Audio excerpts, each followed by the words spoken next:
यहाँ पर ईरान की डेप्थ इनको फ़ायदा देती है, जो हम आपको पिछले 2 साल से बता रहे हैं कि ईरान की डेप्थ इतनी ज़्यादा है और जो इनका माउंटेनियस रीजन है, जो इनकी एक डिफ़िकल्ट टेरेन है, जो एक एज प्रोवाइड करती है, जो कि लीबिया स्टाइल इन्वेजन करने से इनको रोकती है अमेरिका वगैरह को। और इराक भी एक काफ़ी छोटा कंट्री था, उसकी भी टेरेन को इतनी सख्त नहीं है जितनी ईरान की है, क्योंकि ईरान का जो एरिया है वो भी बहुत बड़ा है। तो वो ऑप्शन पर तो ये कभी भी नहीं जा सकते कि अपने लैंड ट्रूप्स को उतारेंगे, वहां पर तो इनको बहुत ज़्यादा चैलेंजेस का सामना करना पड़ेगा, क्योंकि बड़ी तादाद में ईरान की आर्मी IRGC इनका मुकाबला करने के लिए तैयार होगी। और इसलिए अभी तक हम देख रहे हैं कि इनको एयर सुपीरियॉरिटी हासिल है इजरायलीज और अमेरिकन को, जो ईरान को हासिल नहीं है। ईरान को उस डोमेन में मिसाइल्स की तरफ से थोड़ा सा एज ज़रूर हासिल है, लेकिन लैंड अटैक के बारे में वो सोच भी नहीं सकते। ईरान की डेप्थ की वजह से वहाँ तो इनको नाको चने चबवाए जाएंगे। और इसलिए ये बहुत बड़ा लेसन है मॉडर्न वॉरफेयर का। आजकल है ड्रोन्स का ज़माना, एयर डिफेंस सिस्टम्स का ज़माना, फाइटर जेट्स का ज़माना, इलेक्ट्रॉनिक वॉरफेयर का ज़माना।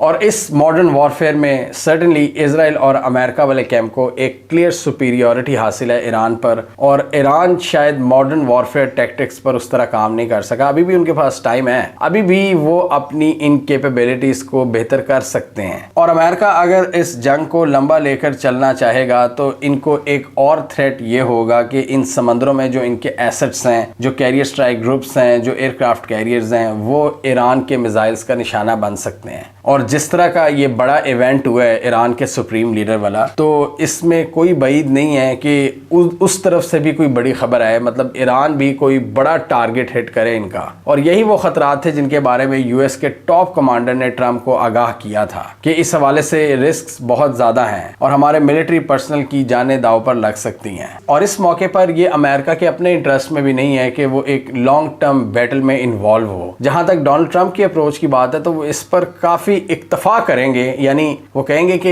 ये इनफ है कि हमने इनके सुप्रीम लीडर को असैसिनेट कर दिए, इससे आगे शायद वो भी नहीं जाएंगे, क्योंकि उनको भी खींचकर कौन लाया है इस जंग में? इजराइल। लेकिन इजराइल की इस वक्त पूरी कोशिश है कि इनकी तमाम IRGC और मिलिट्री लीडरशिप का सफाया कर दिया जाए ताकि कोई रेजिस्टेंस ही ना बचे और ईरान इनके लिए एक प्ले ग्राउंड बन जाए कि जब चाहें ये ईरान में आकर स्ट्राइक कर सकते हैं। इसराइल की इस वक्त ये स्ट्रेटजी है और ऐसे लग रहा है कि वो इसमें तेजी से कामयाब हो रहे हैं कि जब आपकी टॉप लीडरशिप ही खत्म हो जाएगी तो मुल्क का दिफा करने वाला कौन होगा? मतलब एयर स्पेसेस अभी जो थोड़ी बहुत रेजिस्टेंस है भी इजराइल को, वो बिल्कुल खत्म हो जाएगी। ये है इस वक्त इनकी असल स्ट्रेटजी, क्योंकि उन्हें पता है कि पूरे निजाम को तो वो उड़ा नहीं सकते, लेकिन क्या कर सकते हैं कि इतना वीक कर सकते हैं कि लोग खुद सड़कों पर निकल आएं। और इसलिए डोनाल्ड ट्रंप ये बार बार कह रहे हैं लोगों को कि आप निकल आएं, आप इस ये जो वीक हुकूमत है, वीक रिजीम उसे कहते हैं, आप इसका तख्ता उल्ट दें। अब ये लोगों को इन्वाइट करें, इन्हें पता है कि ऑन ग्राउंड हम तो नहीं आएंगे,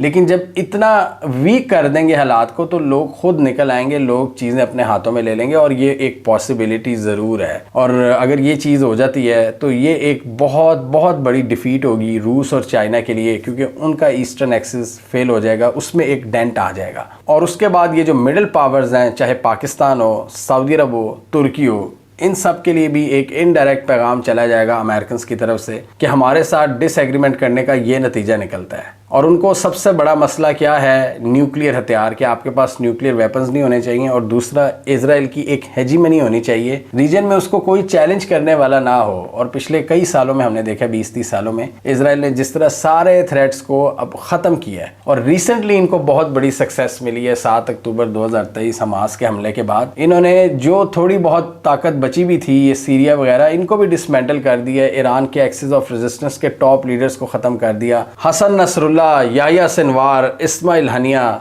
इन सब को ये पिछले 2 सालों में ही इजराइल ने ख़त्म किया है। ये एक बहुत बड़ी कामयाबी है इजराइल की कि ये लोग जो पिछले 30-40 सालों से रेजिस्टेंस कर रहे थे, ये पिछले 2 साल के वक्फे से ख़त्म हुए हैं। इजराइल ने इनके पूरे एक्सिस ऑफ रेजिस्टेंस को भी ख़त्म करके रख दिया है। और आपको याद है 2 साल पहले हमने ये वीडियो बनाई थी, 1.5-2 साल पहले, कि एक्सिस ऑफ रेजिस्टेंस को एक बहुत बड़ी हिट पड़ी है। और उस वक्त लोगों ने हम पर तनकीद की थी कि आप क्या कह रहे हैं, लेकिन वो नज़र आ रहा था कि इजराइल जिस तेज़ी से आगे बढ़ रहा है, ये मजीद नुकसानात पहुंचाएगा ईरान को और इनके एक्सिस ऑफ रेजिस्टेंस को, जो अब हमने देखा है कि क्या अब हाल कर दिया ईरान का। तो ईरान के पास अभी भी मौका है कि अपने आप को रीग्रुप किया जाए। उनको पता है कि बाय फोर्स तो वो रिजीम चेंज नहीं होगा। इसी पॉलिटिकल सिस्टम में रहते हुए ईरान को अब एहतियात की ज़रूरत है, अपने टॉप लीडरशिप की सिक्योरिटी में इजाफा करने की ज़रूरत है और मोसाद के जो ऑपरेशंस हैं उनको काउंटर करना होगा और एयर सुपीरियॉरिटी में इनको अभी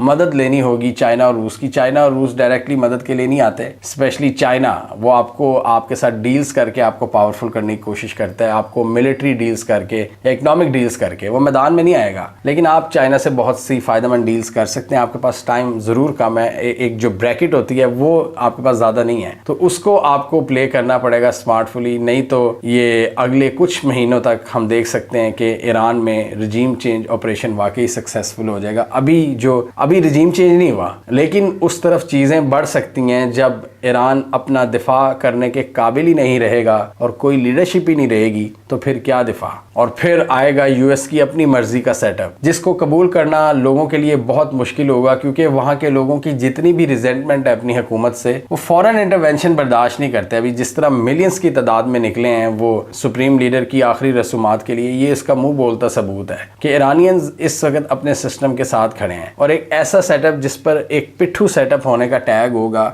उसको बहुत सी मुश्किलात होंगी। और क्या ये भी दुनिया अफोर्ड कर सकती है कि एक बिल्कुल वीक हुकूमत हो या हुकूमत की अदम मौजूदगी में ईरान का सारा सिस्टम चले। चाइना और रूस को यहाँ पर एक बहुत बड़ी हिट ये पड़ रही है कि उनके पार्टनर्स को तेजी से ख़त्म किया जा रहा है, चाहे वेनेजुएला हो, चाहे सीरिया हो। बशारुल असद का आप देख लें, वो इस वक्त रशिया बैठे हैं, और अब ईरान। अब इनको भी ये सोचना होगा कि एक एक करके अगर इनके सारे पार्टनर्स का खात्मा कर दिया गया तो ये फिर किससे ट्रेड करेंगे। ईरान से एक बहुत बड़ा स्ट्रेटेजिक एग्रीमेंट है चाइना का तेल के हवाले से, और इसके बदले चाइना इनको मिलिट्री इक्विपमेंट देता है, ऑब्वियसली डील्स के जरिए। ये नहीं है कि आप तेल दो और असलहा ले लो, वो डील्स होती हैं प्रॉपर, जैसे दो मुल्कों के दरमियान होती हैं। तो अगर यहाँ पर ईरान का सेटअप वीक होता है तो चाइना की ईरान के जरिए जो ऑयल की सप्लाई लाइन्स हैं वो भी कट होंगी, जिससे चाइना की एनर्जी सिक्योरिटी को नुकसान होगा और वो कॉम्प्रोमाइज़ होगी। और इसमें ये मल्टीपल ऑब्जेक्टिव्स पूरे होते हुए हमें नज़र आते हैं, जो अगर इनके प्लान पूरी तरह से कामयाब होते हैं यूएस और इजराइल के, कि एक तो चाइना की हेजीमनी को रोकना, चाइना की बढ़ती हुई ताकत को अंडरमाइन करना, और दूसरी तरफ